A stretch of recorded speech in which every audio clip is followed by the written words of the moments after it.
Hello board gamers of the world, welcome to the Curious Box. Today we have quite a different video, and the video that will interest you if you are preparing or getting ready or thinking about creating a board game. It's a video about how to make rules, how to make a rule book, a good rule book to a board game. Why do I make this video? Why am I making this video? Because there are so many bad rule books out there. Get your pen ready, get your notebook ready, because the rule book video will start in a bit.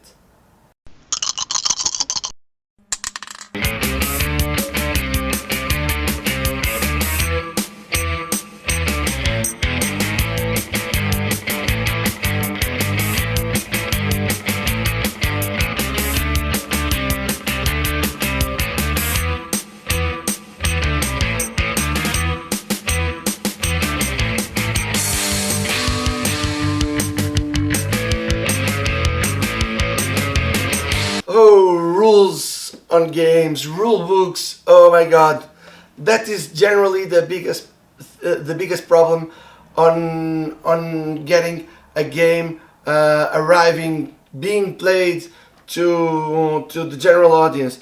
People, they have problems reading. They have problems reading rules, and that happens for two reasons. Because generally they are long, but mostly because they are not quite understandable. And trust me, I've been reading so many rule books lately, and so many of them, they are not good enough that I may have to go on YouTube to check some videos explaining the game. This should not be happening, and this is why this video is happening actually. So, how to create a good rule book. This video is the way I'm going to describe how to make a good rulebook. It's not mandatory. It's not completely mandatory. There are some things you can change. The order of the points. These points I'm telling you, I'm describing for you. They are not to be changed. Maybe the order, yes, but they are not to be erased or forgotten. They should be taken care of, and you really need all of them. And the first one for me is create a paragraph or two paragraphs describing the story behind the game or the story of the game. If you have a story about an adventure, a pirate adventure, make up a story, maybe a true story or something related to true history, to make people feel related to the game. It's easier for people to think about the rules of the game if they get inside the world of the game. If you are creating an abstract game, it's not easy to create like a story or something like this, because eventually it will become pointless. But if you are not creating an abstract game, create one or two paragraphs describing the story of the game. Second thing, the goal of the game. What is the goal of the game? Where do I have to arrive? What do I have to achieve? In which ways?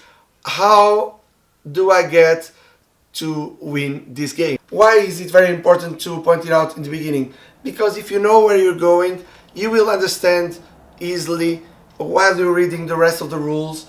Okay, you know where the goal is, what the goal is, so it will be really easier for you as a player to feel the game. So while you are reading the rules, you are already thinking, okay, so I play this card with this goal and this goal, or I play this dice with this roll and with this goal. Because the goal of the game is very clear. Describe your components, the components of the game. Whatever spot you have on the board, you describe it, okay? Describe the board so people can know exactly what they are doing and where they are doing things when later you are going to explain them, okay? It's really easy. And do the same with your components. If you have 10 meeples, say it.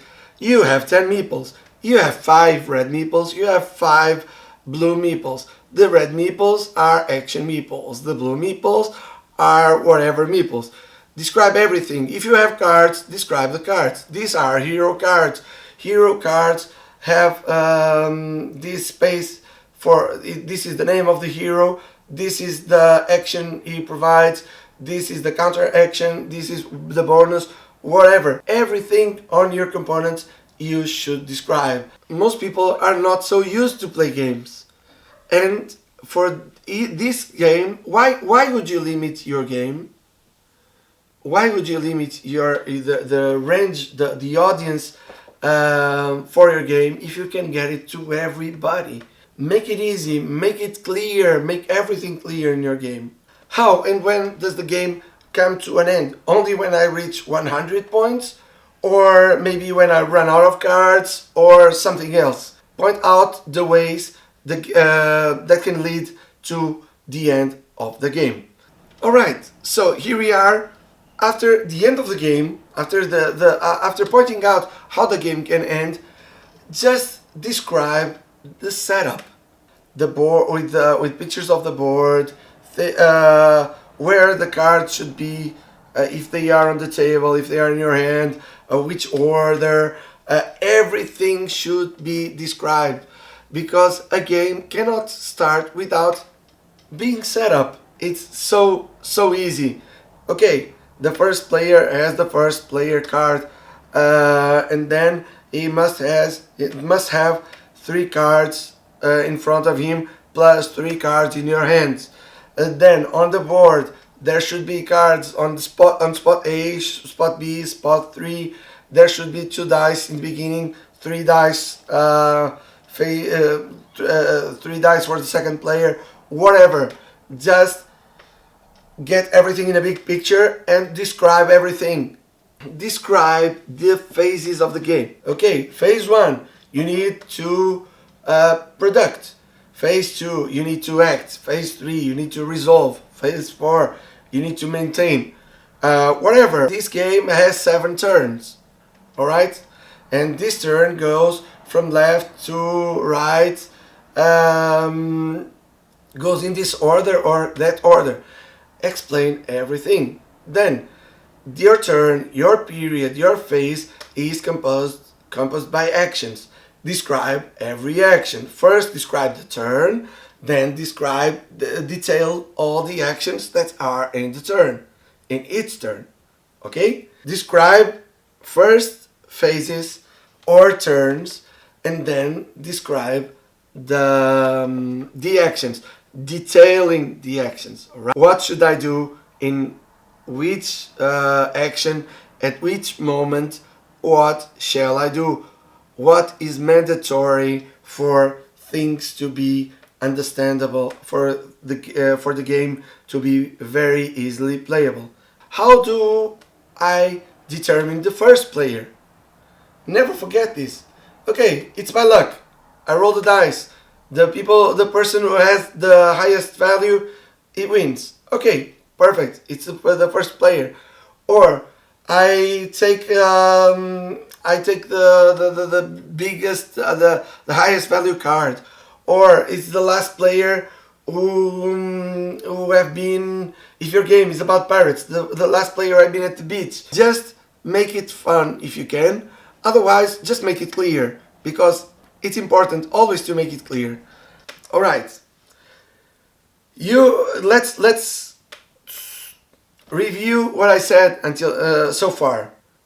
1 or 2 paragraphs with the story of the game, then the goal of the game, then components and board. Describe the components and your board clearly and precisely. Then do the setup. Describe the setup easily. Which cards do I take? Which dice do I take? Where should cards be in the beginning of the game? Where should icons and tokens and everything be on the board? Alright? Everything should be described very clearly. Then describe the phases, the turns and the actions. First, an overview. Then a really detailed description of every action so people can understand how the game goes. And you have it all, right? And then never forget, this is a detail, determine first player. Determine first player and which order is the game going to have. Then some really useful advice about the form and the containing of your rulebook. First, and I told you before, be precise, be clear. Use, don't assume people know whatever. Don't assume. Just if they have to roll dice, just tell them you have to roll one dice, you have to roll three dice, you have to play a hero card on this space at this time. Just tell them because they need to know. Don't assume this symbol. People know what the symbol means. Explain what the symbol means at the rule book, on the rule book. Okay? Make it easy, make it clear, make it precise. Don't assume the player knows anything. Go from general to particular. Start, as I said, start with an overview of the game, and then go to the goal of the game, and then go to more precise things like the components and the rules. Well said. Of the game. Just go from wide to particular. It's very easy, and for the player, it's really easier to understand the game. Use lots. Oh, this is very important. Use lots of images. Use lots of illustrations. Use lots of symbols, but describe everything. Use lots of examples in your game. This is very, very important. Describe some rule, describe some action, put an example. Don't ever forget the exceptions. They are very, very important. This is like, whoa. If your game is it's played in a different way for two players than it is for three or four players, explain it. Point this out in a different color. If you are explaining the game for 3 or 4 players, point it in the beginning. I'm going to explain this game for 3 or 4 players. There are some exceptions on a 2-player games, and these exceptions will be underlined or will be in red or something else. Just make it clear so people can understand it quite easily. Imagine you as a player, don't you want images on your rulebook? You want only text? Even for people, imagine for newcomers, for new players, or for people who are not so experienced on how to play games, it's a lot easier to take to pick a rulebook and look at it and enjoy the rulebook. It's a beautiful rulebook with lots of with lots of pictures, with lots of examples. It's easy to relate to a game if the rulebook has lots of pictures, has lots of examples, and if it is a very beautiful rulebook. Invest your time on your rulebook. This is another rule. Invest time. It's never really ready. Don't take like 1 year to make a rulebook, but invest time. If you spent 2 years or 1 year of your life creating this wonderful game that you love and that you think people can love or may love, why wouldn't you invest time on your rulebook, on a good rulebook? Because this is what eventually will make people play your game correctly. 4 pieces of advice.